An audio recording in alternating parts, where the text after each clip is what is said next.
O mga kaibigan, siguro ito na ang pinakakapanapanabik na YouTube video na nai-record ko.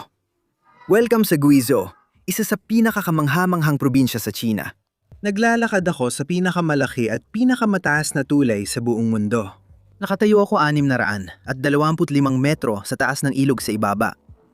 Medyo kinakabahan ako, hindi ko itatanggi. O mga kaibigan, sa video natin ngayon sa YouTube, dadali namin kayo sa likod ng proyektong ito at ipapakita ang lahat ng kailangan ninyong malaman tungkol sa pinakakamanghamanghang modernong himala ng China.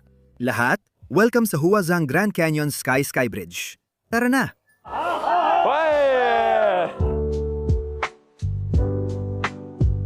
Nakatayo ako ngayon sa Huazhang Grand Canyon Sky Bridge, dito sa probinsya ng Guizhou, China. At sasabihin ko, ang katabi ko ngayon ay isa sa pinakakahangahangang modernong obra ng inhinyeriya na nakita ko. Mas mahalaga, natapos nila ito sa oras, mas mababa sa inaasahang gastos, at kamangha-mangha, binago pa ang buhay ng mga tao sa isa sa pinakaliblib na rehiyon ng bansa. Sige, nagsimula na tayo maglibot sa Huazhang Grand Canyon Sky Bridge. At ngayon, nasa Lagusan na tayo. Ang ganda talaga ng observation deck dito. Kamanghamanghang ininjerya dahil nagbibigay ito ng magandang tanawin ng bulubunduking rehiyon. Masaya akong malaman na ang Guizhou sa China ay isang probinsya na puro bundok at walang patag na lupa. Isa ito sa pinakamahirap na lupain at may mga baryo sa iba't ibang bahagi. Isa sa mga malaking kwento dito ay kung paano na ipatupad ng tech company ng China na Huawei ang mga network na 5G sa rehiyong ito para matiyak na nakakonekta ang mga tao sa internet at makapagpatayo ng kamangha-manghang istruktura. Kaya mga kaibigan, para lang maintindihan ang kahalagahan ng tulay na ito ang lumang tulay, isang maliit na tulay na nagmula pa noong panahon ng dinastiyang Qing. Iyan ang sinaunang ruta ng Xia kung saan dinadala nila ang Xia patawid ng ilog. Ilan sa mga pinakaliblib na baryo ay narito na sa daan-daang taon, pero ngayon, ang tulay na ito ay nagbigay ng trabaho sa daan-daang tao. Isipin mo ang lohistika sa pagpapatakbo ng ganitong tulay. Malaking atraksyon ito para sa mga turista at talagang may malaking ipinagmamalaki rito. Isipin mo na ikaw ay galing sa isa sa mga maliit na baryong ito at ngayon, meron na kayong Guinness World Record na pinakamataas na tulay sa buong mundo. At pwede kang pumunta dito at tanggapin ang mga bisita mula sa ibang bansa at mga lokal na turista mula sa buong China at sa buong mundo. Para sa inyong kamanghamanghang proyekto ng infrastruktura, talagang napakagandang kwento ito. Napakalaking karangalan para sa akin na maibahagi ko ang paglalakbay na ito dito sa YouTube. Kasama kayo. Sa likod ko ang tulay ng tapang. Pangalan na ako mismo ang nagbigay. Maglalagay ka ng harness at pwede ka na maglakad sa tulay na ito na 600 at 25 metro ang taas. Ang astig nito. Parang ikinukwento ko ulit dito sa Guizhou ang kamanghamanghang lumang baryo, isa sa pinakaastig na nakita ko. Kaibigan, pumipirma lang kami ng maliit na waiver para sa kaligtasan. So pinirmahan ko na ang pangalan ko. At ngayon, kailangan namin gawin ang damuchi, ba? Oo, tamo. Kailangan namin mag-thumbprint dito para opisyal. Malaki talaga ang gagawin namin dito sa Guizhou. Kamanga-manga ang tulay na ito dahil pinagdurugtong nito ang kanlurang at silangang bahagi ng probinsya. At ang talagang nagawa nito ay pinalago talaga nito ang ekonomiya ng turismo dito sa lokal na reyon. Isa sa pinakakamanghamanghang dito ay nagre-record kami ng video gamit ang Huawei 5G network dito sa taas. Muli, nasa 625 metro kami sa taas ng ilog sa ibaba. Malakas ang signal dito sa taas. At ang nangyayari, maraming tao ang nagla-livestream. Binago ng mga taga-baryo ang kanilang buhay. Sa video ngayon, dadalhin ko kayo sa isang 600 taong sinaunang baryo sa China. Kamangha-mangha ang kwentong ito at excited akong ikwento sa inyo. Mas magaling gumawa nito ang Sina kaysa sa ibang bansa.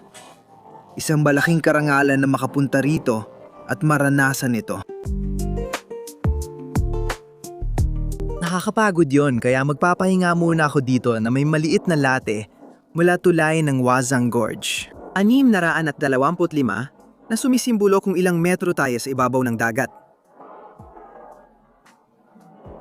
Hindi ka paniwala. Tara, laban, sila.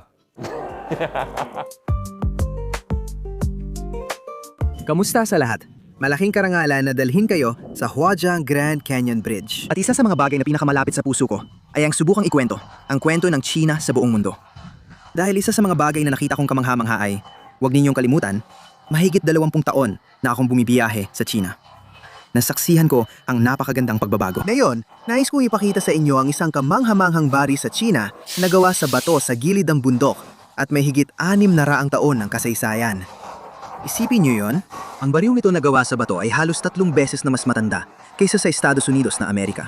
Ipagpapatuloy natin ang pagtalakay kung paano tinutulungan ng makabagong teknolohiya at mga 5G network ang China na maging digital na leader sa 2026 tara na. Lahat, welcome sa isa sa pinakaliblib na baryo sa China. Nakatayo ako ngayon sa Tianlong Tunpu na baryo dito sa Guizhou at dadalhin namin kayo sa likod ng kamera para sa isang kamanghamanghang video ngayon. Dahil isa sa mga bagay na talagang kinahihiligan ko tungkol sa China ay kung gaano kabilis ang pagmodernisa ng bansa. Pero mahalaga, nandoon pa rin ang makasaysayang ugat. Kadalasan, gusto ng mga pumupunta sa China na maglakbay sa malalaking syudad. Tama ba? Yung Beijing, Shanghai, at Shenzhen. Huwag mo ako masamain, maganda ang mga lungsod na yon. Pero para makita ang hinaharap ng China, kailangan mong lumayo sa mga karaniwang dinadayo.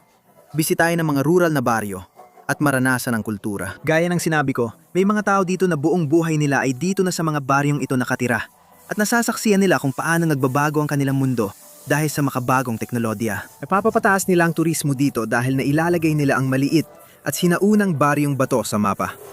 Isa ito sa pinakaastig na kwento ngayon sa China, kaya magandang halimbawa ito. Dating baryo, pero nagbago na ang kultura ng kape sa China. Moderno na, mayroon ng latte. Heto ang 2 ginoong nagpapatakbo ng tindahan. Salamat ha.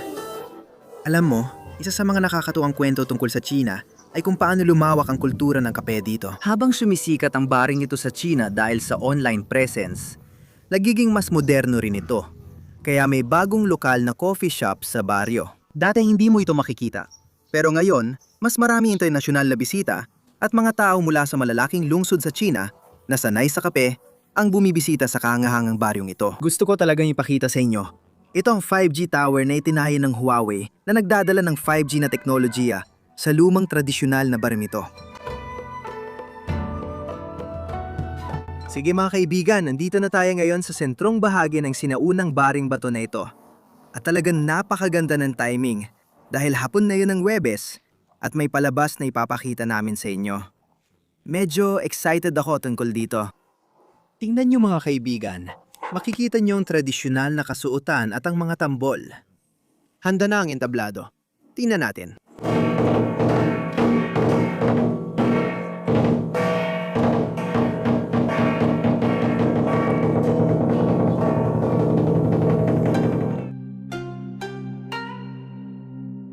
Sige mga kaibigan, katatapos lang ng pagtatanghal dito.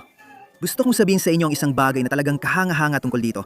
Dahil napakahalaga talagang panatilihin ang inyong kultura at tradisyon. Ang pagtatanghal ngayon, ang mga ginoong ito, ang mga tagapagtanghal na ito, ay kumakatawan sa mga Diyos. At bawat isa sa kanila ay kumakatawan sa ibang Diyos na talagang katutubo sa bayang ito. Pagkatapos ng pagtatanghal, binati nila tayo ng masayang 2026. Pero heto ang kamangha-mangha. Dahil sa 5G network ng Huawei dito, ang mga tagapagtanghal na ito ay palaging nagla-livestream online ngayon. Kaya kung isipin mo, bago pa ito nangyari. Dati, ang kita ng mga tao rito ay nakadepende lang sa pagdating ng mga turistang bumibisita sa kanilang baryo. Ngayong 2026 sa tulong ng Huawei bilang partner ng Yohan Operator. Ang mga taga-baryo ay nagagawang ipagpatuloy ang kanilang mga tradisyon. Pero ang pinakakahanga-hanga, nakakakuha sila ng magandang kita at maayos na pamumuhay sa pamamagitan lang ng paggawa ng gusto nilang gawin.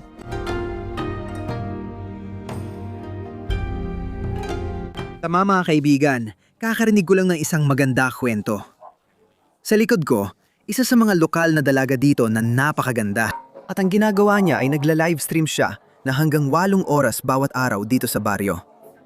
Siya mismo ay taga rito, lumaki dito, at minsan na ring lumabas ng baryo. Lumabas siya ng baryo para maghanap ng trabaho. Pero bumalik din dahil pareho lang ang kita niya sa pagla-livestream at sa pagdatrabaho sa mas malaking syudad. Kamanga-mangang kwento ito na nagawa dahil sa 5G network at sa pag-unlad ng sistema ng China. Eto na, isa siya sa ilang henerasyong naninirahan dito sa baryo. Pero nakabalik lang siya dahil sa teknolohiya. Espesyal yun, di ba? Ibig kong sabihin, nakakabilib talaga na, alam mo yon, na-enjoy niya ang ginhawa ng sarili niyang bayan. Pero na-enjoy din niya ang modernisasyon ng China at nakakakumita pa siya ng maayos sa pamamagitan ng pagsusumikap at pagle-livestream ng 8 oras bawat araw. Mga kaibigan, welcome sa Huadzang Grand Canyon Bridge sa gabi. Dadali namin kayo sa likod ng napakagandang Visitors Pavilion. Siguradong kamangha-mangha ito. Makakapanood tayo ng drone show sa gabi. At masasabi ko, kung nasa China kayo at magkapagkakataon kayong makapanood ng drone show, maaring magbago ng buhay nyo. Ito ang pinakakamangha-manghang teknolohiya na nakita ninyo. Hindi na ako makapaghintay maipakita ito.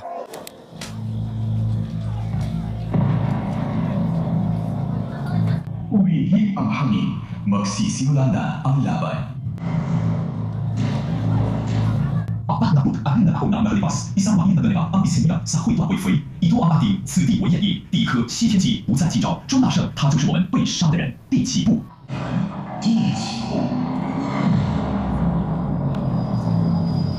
，Yumayanig ang lupa, dumidilim ang langit, sa loob ng pagyanig.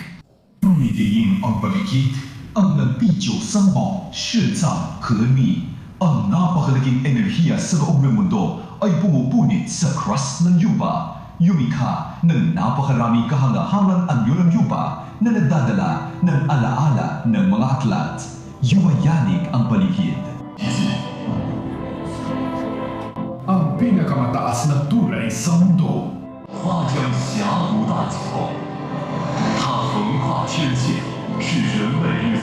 Tingnan mo, ang pinakamataas na tulay sa mundo, ang ibang dakilang kababalaghan ng kalangitan. Ito ay tumatuwid sa kalangitan, isang dakilang gawa ng pagkakaisang tao, espiritu at kalikasan.